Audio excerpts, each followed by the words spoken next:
Alright, what I have here is the simplest electric motor, pulse motor. I'm using a reed switch, and this is the rotor. The bottom magnets are gonna be pulsed with these coils, and they are the same polarity. And then on top I have another set of magnets alternating to try to generate something. Right, and this is just a small motor from a DVD player, and so it's like super easy and simple. It just sits on top.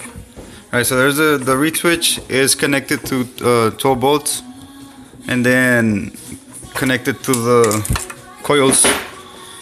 You have 12 volts going into the reed switch, and then the reed switch goes into a first coil, then this coil goes to the other coil. Yeah, no, it goes like this, and then the other side of the coil goes to negative 12, and then, well, you need the magnets. See, it itself starts sometimes, and it's super easy. I just used a DVD player because it's the CDs make pretty easy rotors to make. And then what I want to do is I want to make a generator on top.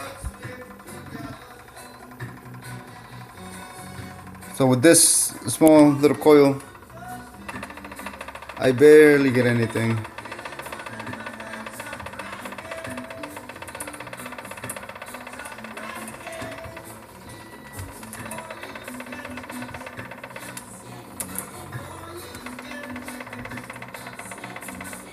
I mean, it's not much, but for the size of the coil, I just wanted to make a test.